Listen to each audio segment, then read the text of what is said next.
Thank you very much for invitation and opportunity to talk to you about the other environmental factors. When I was preparing my talk yesterday and after last night, I decided to cut out all the science and all the immunology, so I'll be talking mainly about social science today because I think this is a social science issue. I don't know if George disagrees, but the idea of getting vitamin D supplementation taken on is not a scientific debate now, it's a social science debate. And maybe we should be incorporating social scientists at these meetings and how to get messages across. So we know that MS is a complex disease, and George has put it on the screen that it's an interaction between genes and environment, and he's given some clue that it's possibly due to epigenetics. Now, we put forward the concept, and this concept of the endophenotype, I'm not going to spend time on the endophenotype. I recommend you read a review paper we had published in Lancet Neurology last year. Talking about the disease has not been it doesn't just pop up when you develop clinical isolated syndrome, it's a spectrum. And the endophenotype is a concept that's come out of psychiatry. Psychiatrists have promoted this for the last three decades, and that you can hopefully identify high-risk people who are at risk at a very early stage. And the reason why we'd want to do that is that if you do have modifiable risk factors, which there are, we've heard about one of them, vitamin D, and I think the other environmental factors are also modifiable, you could possibly put in place prevention strategies. And this is the whole background to this talk is, can we prevent this disease? So the one environmental factor that's usually glossed over, and I'll start with it, is smoking, because I think smoking is an interesting one, particularly from the social science perspective. So if you're a smoker or a previous smoker, your risks are about 50% higher of getting multiple sclerosis. And this is not specific to MS. This seems to be panning out across other autoimmune diseases as well. And the meta-analysis which we redone, and this is Chris Hawkes did one about 7 years ago, and this is one we had published earlier this year, it confirms that the message is pretty consistent. If you're a smoker or a previous smoker, you up your risks.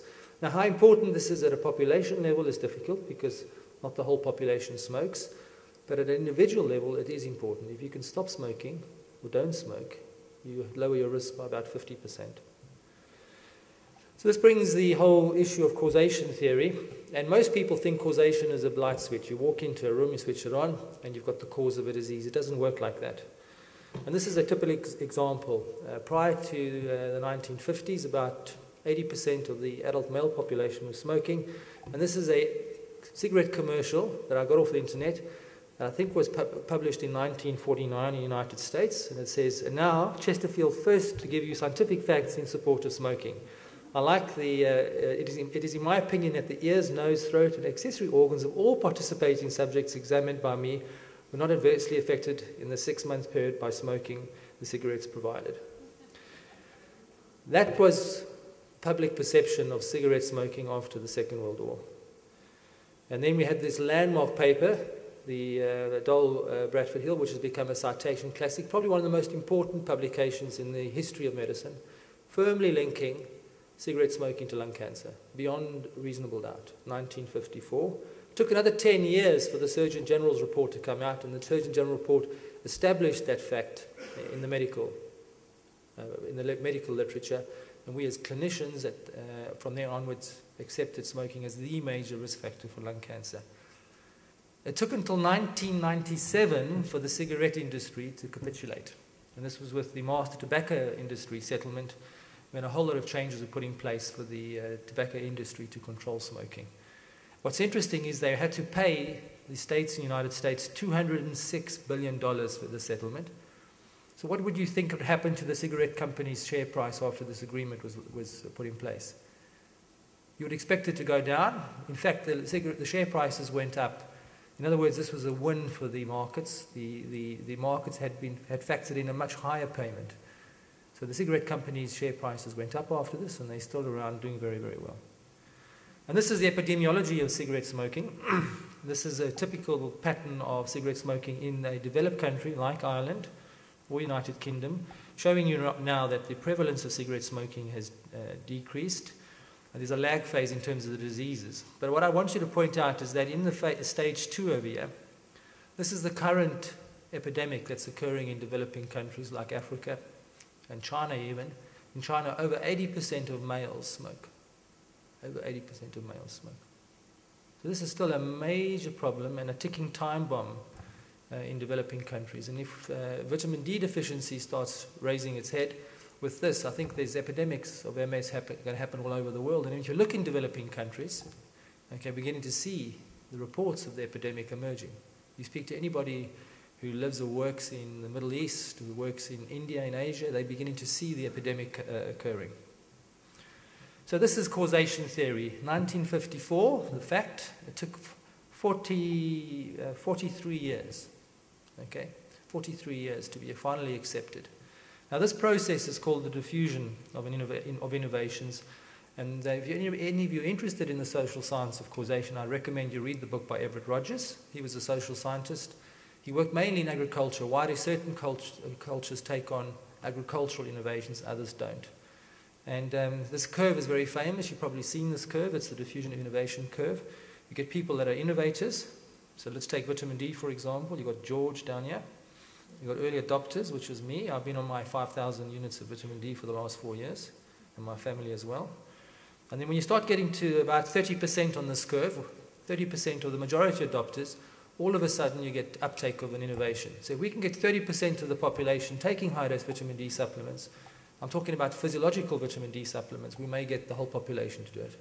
It's as simple as that. You'll always get the laggards, unfortunately, people who still don't believe.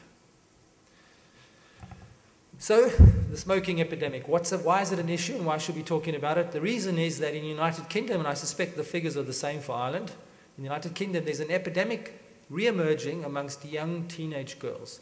For the first time in the last decade, young girls now are smoking more than young boys. And why? Because it's cool. You just have to look at the cultural trends out there.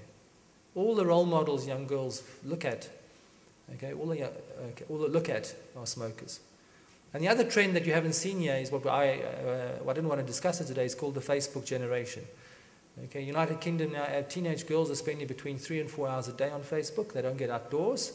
And the other factor that's happened in the last 20 years, almost all makeup, female makeup now has factor 15 sunblock in it.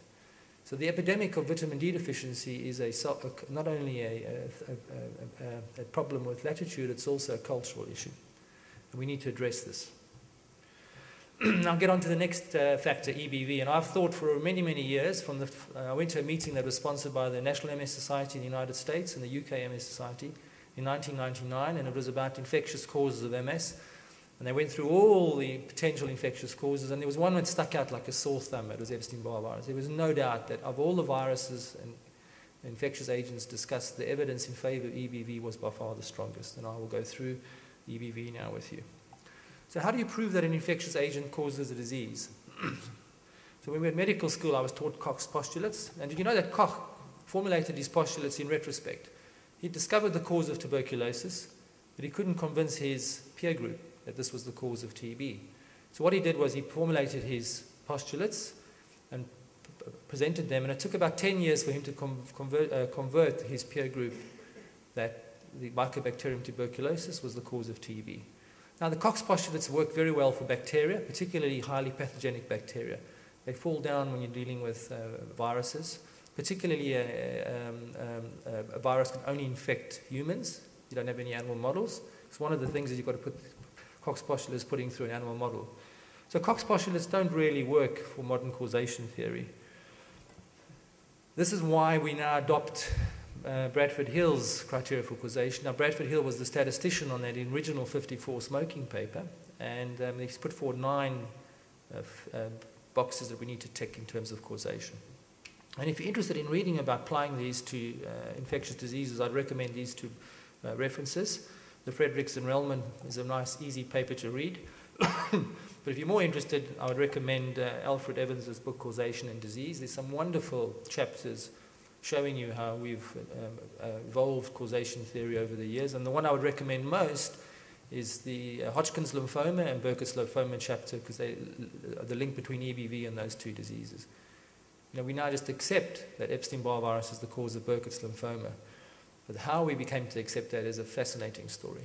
And I suspect this will emerge with multiple sclerosis as well.